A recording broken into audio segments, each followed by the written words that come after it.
vai chutar na minha defesa. Entendeu? Por isso que tem que ter as duas bases. Porque tá aqui, tá lutando. Pum! Eu vi na base e tá pra chutar aqui, entende? Entendeu? Não tem muito não. Tá xingando?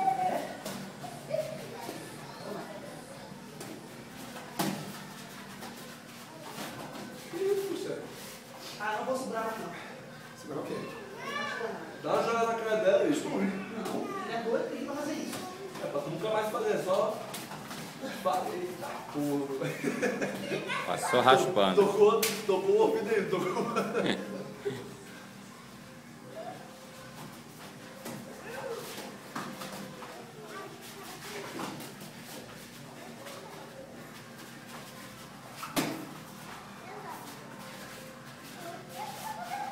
Olha essa cena.